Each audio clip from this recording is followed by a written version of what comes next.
Hello and welcome to the recording of my very first ever podcast. So probably if you are hearing this on the podcast, there's going to be some fancy intro music and some beautiful title and words of wisdom.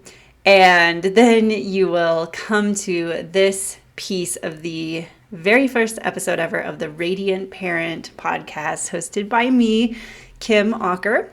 I am a life coach for entrepreneurial parents, and I am dedicated to helping you create a joyful life.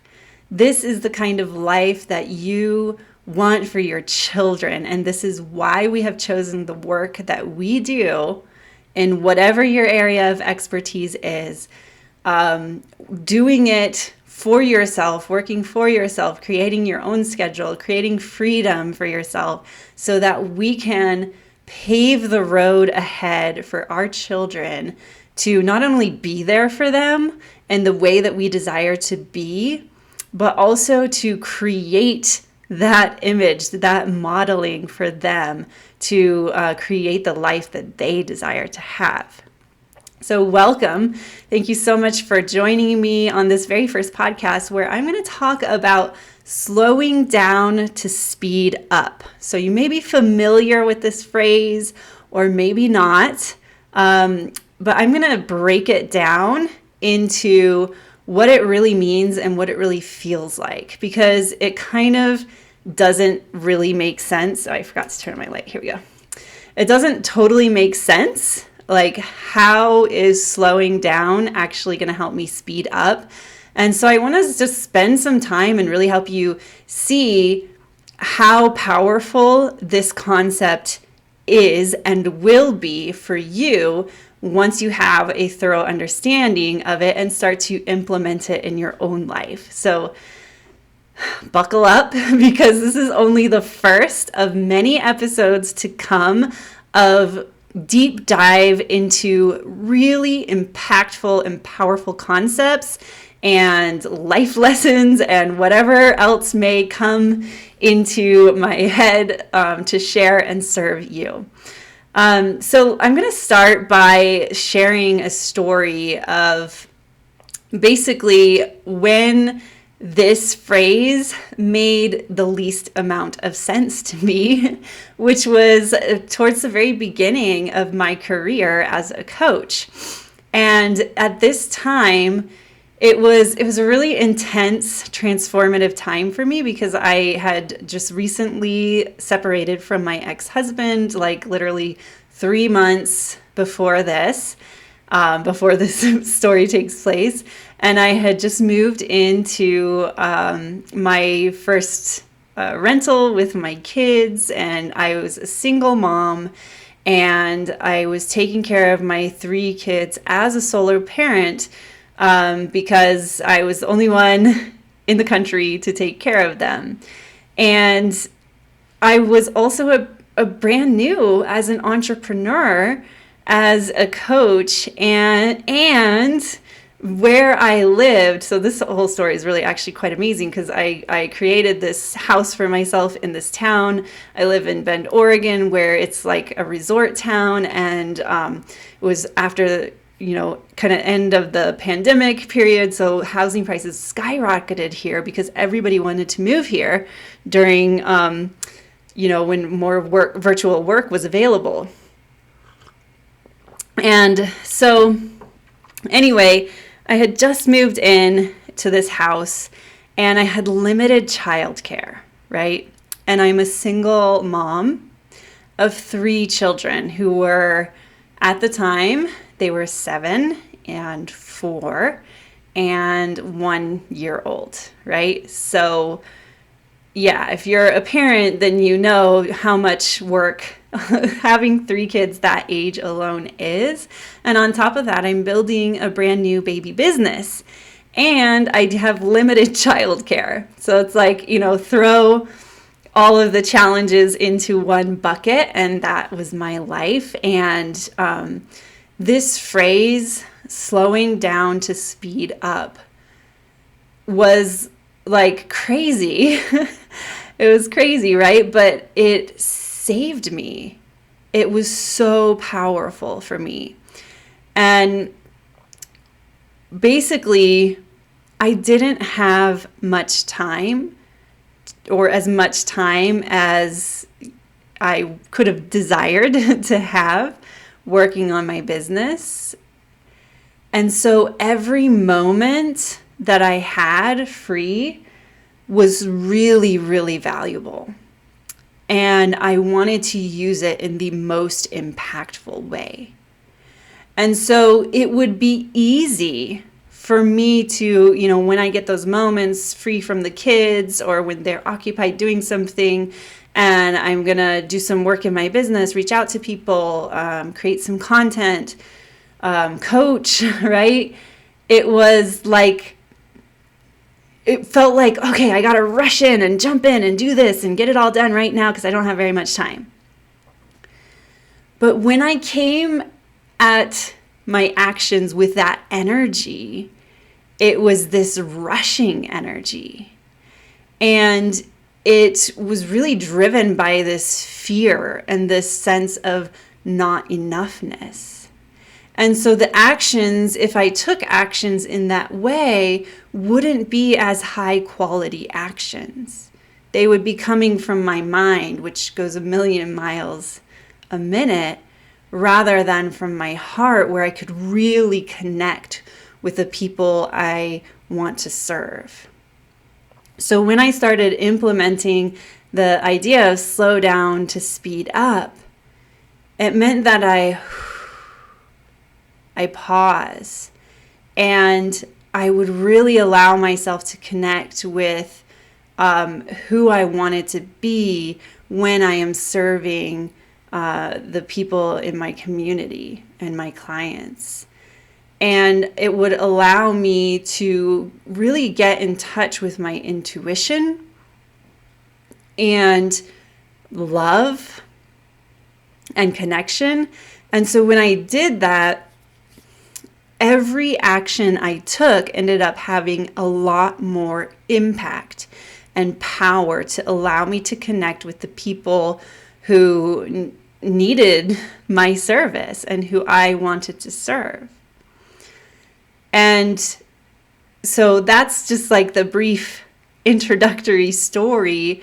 And this way of being really allowed me to survive and serve people in really powerful ways in those beginning stages of my business. And it was beautiful. And I created many clients just cultivating this practice of slowing down to speed up. So I want to go into this more deeply to really help you see what I was believing before using this concept and what I was believing after, and how that impacted how I felt. Because ultimately, what I am most concerned about helping you with is creating this sense of peace and power and freedom in the actions that you take in your life, whether you are in your business, whether you are with friends, with your partner, or with your children. When we can arrive at every moment with this sense of peace and freedom and power, we are acting consciously, we are connecting at a deeper level, we are creating deep, impactful relationships with the people that we love. So this is huge, and I invite you to slow down and really allow yourself to take this in. When I was rushing, there are a couple of thoughts that dominated my stream of consciousness. There's too much to do, and I don't have enough time. Right? There's too much to do, and I don't have enough time. When I think these things now, even, and I let myself settle on them, it's almost like the energy drains from my body. These are thoughts of powerlessness, of a lack of control. These are thoughts driven by fear. And I want you to just imagine yourself thinking these thoughts, or maybe you even thought some similar thoughts recently. If you do, I invite you to remove them from your vocabulary. They are not serving you. There's too much to do. I don't have enough time. When you think these thoughts, so let's just play a little game where you think of the last time that you thought these thoughts and you let yourself feel it. Or you imagine yourself like, what would you feel like if you were thinking these things? Well, what this belief or these thoughts, these beliefs create in your body, or in your actions, let's look at your actions first. Imagine you thinking these thoughts. What are you going to be doing? You're going to be rushing around, looking at your to-do list, doing this thing, this thing, this thing. You're going to be gathering up your kids and checking off they brushed their teeth, combed their hair, got their shoes, got their socks, got their backpack, and, rushing them out the door, making sure that you get everything done in time. It turns into this mindless doing, mindless completion of actions. So you're not really fully present in the things that you're doing. You may end up, when you believe these things, you may end up adding too many things to your calendar because you're just living in this mindset, this belief that there's too many things to do. And so your mind will literally, your brain will feed you all of the things that you need to do to add to your list. And you create more things to do than you probably need to. And then you actually do have too many things to do. And what sucks about that is you create this mile-long to-do list that you can't complete. And at the end of the day, you don't complete it. And then you probably feel pretty bad about yourself. So this is the other thing I noticed a lot during that time when I was really working on shifting my belief is that sense at the end of the day, like you didn't do enough. And it may not be totally conscious to you, but I'm just going to ask you, have you ever at the end of the day, like if you mark it on social media, gotten on Facebook or Instagram or whatever your platform you're on, at the end of the day, and you're like, I just need to message a couple more people. I just need to respond to a few more things. Something like that. I just need to do this. So that's coming from this place of I'm not doing enough. And that sucks. It doesn't feel good because you're left with this lack of confidence and lack of power in the actions that you actually are taking. You probably have limited impact in the actions that you're taking. So it is possible to create a desired result from this rushing, because you do end up taking a lot of action.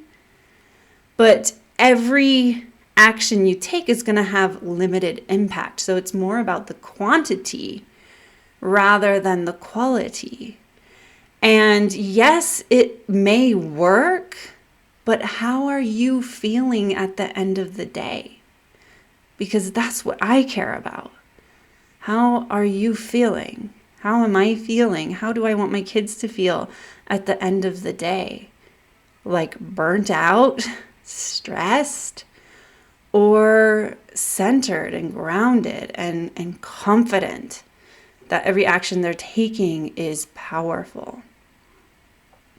When you are rushing and believing that there's too much to do and you don't have enough time, you lack connection. And this can be connection with the people most close to you, your kids, your partner, your family members, your loved ones, and the people that you serve. You're not really connecting with them because you're just kind of going down the list, doing things that you think you're supposed to do. And you may be also avoiding emotions. When you avoid emotions, I believe that our emotions, our emotional world, is like a signal system that can give us information about what we're believing about ourselves.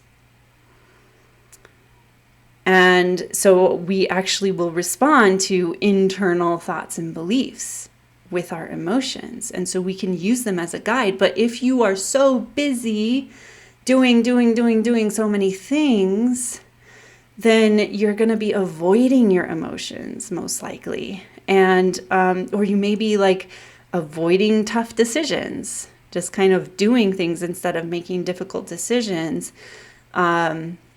And just keeping yourself busy. So that's what it may look like from the outside when you are believing these thoughts. So sometimes when we go through our day-to-day life, we may not be really aware that we're even believing these things, like there's too much to do or I don't have enough time. And I'm going to talk a little bit more about what is even underneath that. What beliefs and thoughts are underneath these thoughts. But I just want you to notice, like, am I doing any of these things? Could I be believing that I'm not good enough or I don't have enough time? So the next thing I want you to do is to allow this information to move from your head, because I've been speaking it at you, right? And you're absorbing it through your ears and processing it through your brain. But what if you allowed it to sink into your body and feel it? So what does it feel like to believe that there's too much to do? What does it feel like in your body? Like, what are the physical sensations that you experience when you believe that you don't have enough time or there's too much to do? So I'm just giving you a minute to allow yourself to feel that, to imagine, what does this feel like?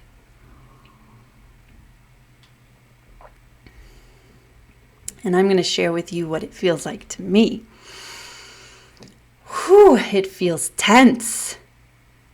It feels tense. And I can even feel it, like as I talk about doing these actions, I can feel that tense energy, like especially in my shoulders and my neck, in my arms, this sense of tension. I feel more rapid breathing and like a tightness in my chest. It feels like my actions are externally motivated. So I'm doing things because someone else said I need to do them, or because someone else requested me, or, it's like I'm reacting almost to things outside of me and trying to keep up with it all and getting overwhelmed, rather than acting internally from a place of service and love, right? From that feeling. It feels afraid. So ultimately, I believe that our actions either come from love or from fear. And so we can begin to see, is this coming from fear or coming from love? And there may be a love deep down underneath there, but what you're actually feeling when you're acting in this way or believing that there's too much to do is fear. So what your particular fear may be can vary a little bit. And so I invite you to reflect and just notice, like, what am I really afraid of? Is it not having enough money? Is it not being a good enough parent? So usually this fear, when we're believing that there's too much to do, is somewhere this sense of not being enough. It could be that you're not good enough at what you're doing, or you're not good enough either in your area of expertise or as an entrepreneur, or you don't have enough experience. And so you're trying to do more things to get that experience, but it's coming from this fear of not being enough. Not enough time. This fear that there's not enough time. I mean, that is a challenging one because time is limited. We live in this reality of space and time, and there are 24 hours in a day.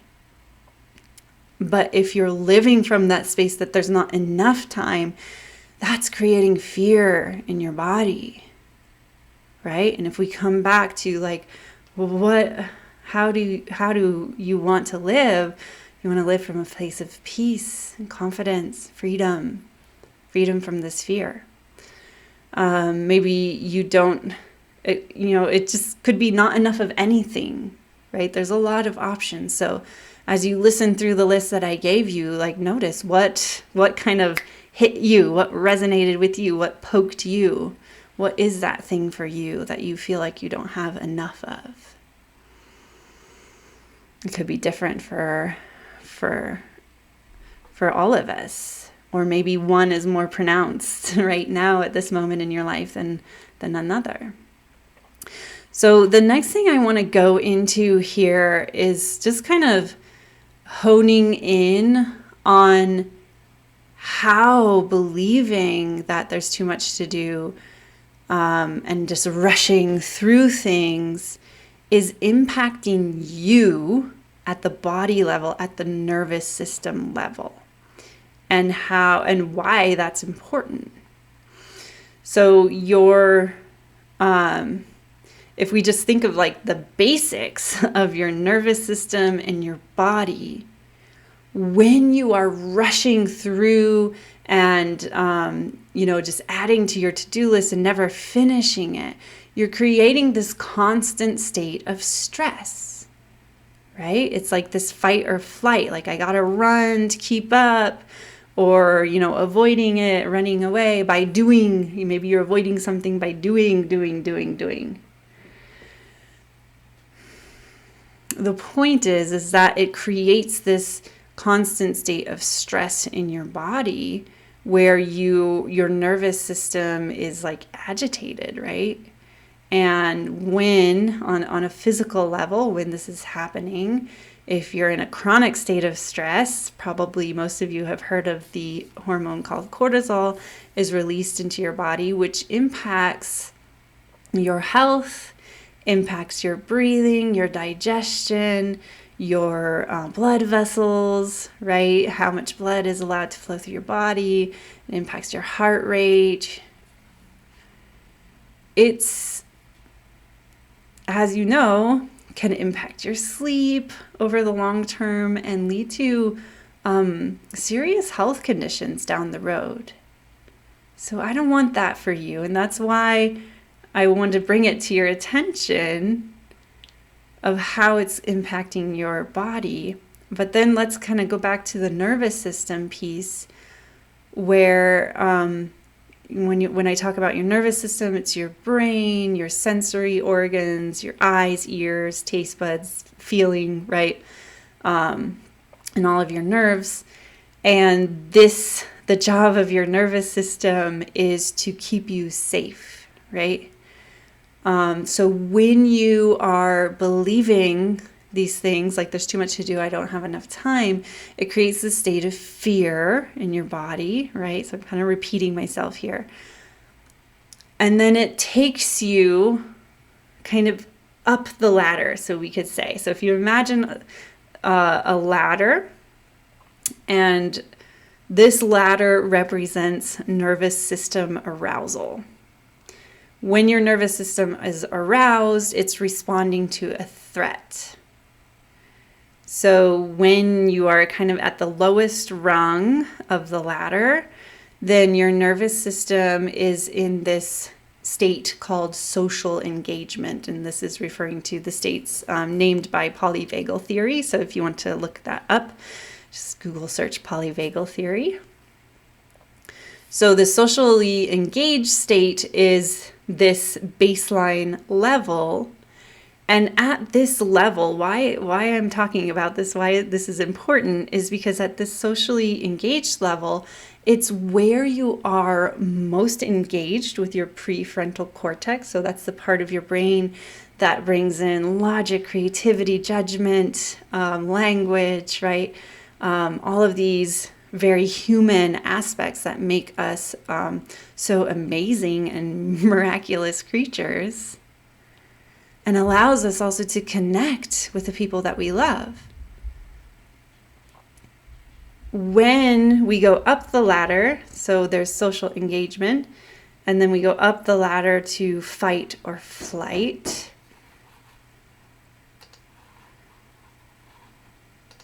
Hold on.